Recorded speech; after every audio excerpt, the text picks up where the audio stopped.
En 1995 surgió el Dogma 95. Fue un movimiento cinematográfico que buscó volver al séptimo arte más tradicional, aferrándose más al cine de arte y rechazando el sistema de superproducciones del poderoso Hollywood, en su mayoría dirigido por puros artistas daneses, al mando de Thomas Vinterberg y nuestro buen amigo Lars von Trier, director del que ya repasamos una película anteriormente. Redactaron un manifiesto tal como lo hicieron vanguardias históricas que se contestaban una a otra mutuamente alrededor de las generaciones, así como el dadaísmo y el surrealismo. Uno buscaba contrariar y negar el arte mismo burlándose de sus convenciones, y la respuesta directa se abstrae mezclando lo irracional y lo real, explora el subconsciente fuera de toda lógica. Los matices eran muchos en estas obras, y justamente su mayor característica en común es que eran difíciles de categorizar dentro de un género. Pero si se presta atención, todas las películas rompen con algún ítem del manifiesto. Nicholas Winding Refn se influenció fuertemente por esta corriente artística en sus inicios, y más con su ópera prima como Trilogía, The Pusher, una serie de películas sobre el bajo mundo bastante realistas que recomiendo encarecidamente, obviamente, pero poco a poco ha extendido sus parámetros preestablecidos para expandir sus posibilidades y imágenes. Y en su último trabajo lleva al límite su imaginería visual, pero a niveles menos verosímiles. Crea imágenes increíbles, pero no sabría decirles si son icónicas por sí mismas. Hay un grupo selecto que considera a Drive como su obra comercial y mainstream, como un tanto menos buena en su repertorio de películas independientes fuera de la mira hollywoodense. Es por la que lo conoce el público general, pero demonizar las limitantes del cine comercial lo veo como un comportamiento muy negativo y elitista. Realizar cine comercial puede derivar en limitantes. Y sí, critiqué las limitantes de la industria comercial, pero de un carácter más nepotista y personal, pero desde un ángulo más optimista.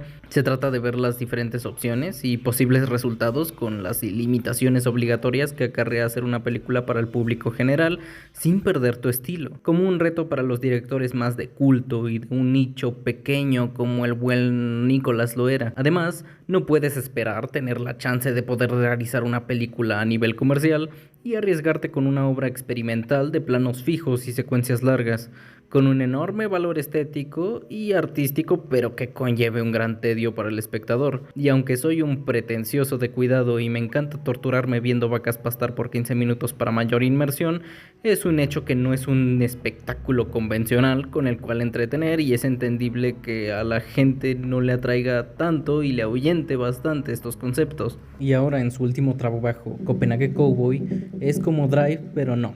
En un sentido narrativo, Drive puede serte presentada como una película de acción, pero tienes que regalarle bastante paciencia para que se perpetúe dicha acción, lo cual, más que hacerla un tedio, la endulza.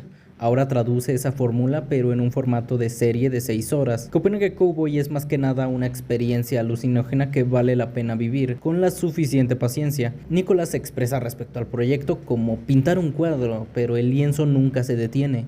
Es simplemente interminable. Y se nota. El director declara que hasta implementaba ideas conforme avanzaba. De repente hay abducciones alienígenas, de repente sabe kung fu, de repente alguien resucita. Es un abismo frenético, pero con demasiada quietud, con un arquetipo similar a sus anteriores protagonistas, pero esta vez en forma de heroína, en una nueva vista al inframundo criminal como en su trilogía The Pusher, pero extremadamente más surrealista y abstracta. Lo primero que nos tenemos que preguntar con los protagonistas tan callados y aparentemente inhumanos que le gusta hacer al buen Nicholas es si vale la pena seguirlos. Son quienes nos incursionan en el mundo y la trama, pero esos personajes tan de piedra pueden tener problemas, pues pueden ser o muy odiados o amados. Si son odiados es porque no funcionan, porque su carisma es agrio e inexpresivo y la trama parece forzar su relevancia dentro del universo en el que habita, y las implicaciones suelen ser absurdas, pero estos personajes sí funcionan porque son puestos en límites inimaginables por razones humanas y empáticas. Un ejemplo popular con el mismo Ryan Gosling, pero con el director Villeneuve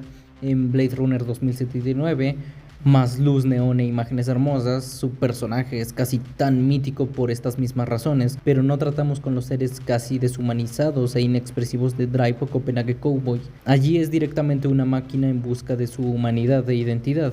Copenhague tiene a Mew, un talismán de la suerte humana o alienígena que es vendida de mano en mano para enriquecer a quien tenga cerca.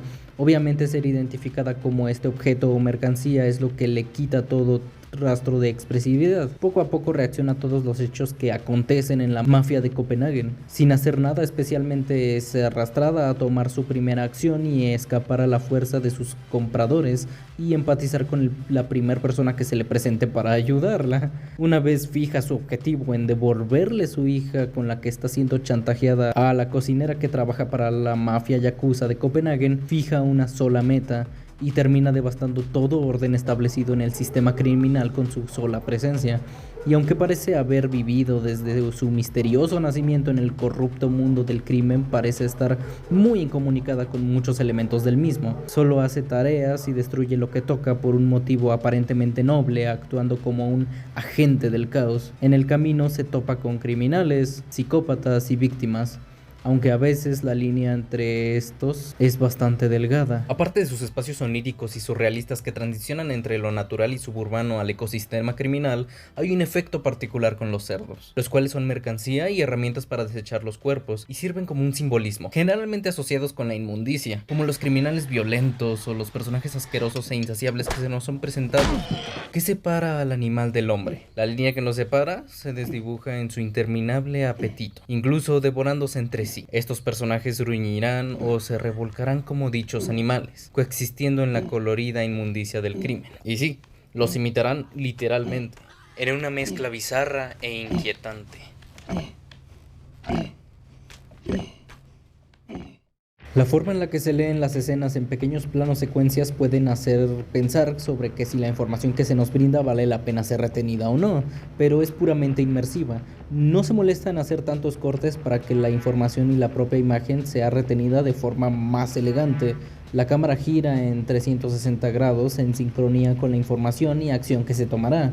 Es muy lento pero demasiado práctico, aunque sí se siente bastante artificial y poco humana, pero es el objetivo del mismo, como las propias personalidades de sus emblemáticos personajes. Si algo le falta es aquella habilidad que tenía Drive de poder ver la película completamente muda y aún así ser completamente entendida.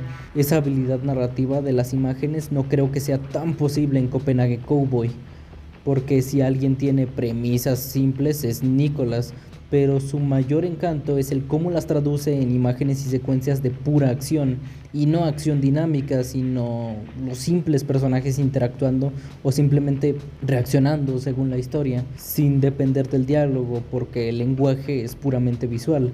La cámara después de las primeras horas ya es algo repetitiva, pero no pierde la originalidad. Según Nicholas, es la historia de origen de su heroína y su final da para mucho más combustión de caos consecuencia de las vicisitudes de Mew.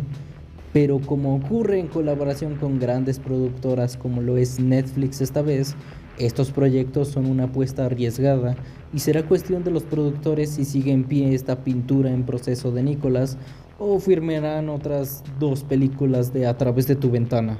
Como dije, esta serie se trata de paciencia, un viaje en un mundo neón multicromático con dualidades, aberraciones, corrupción y por sobre cualquier otra cosa, belleza.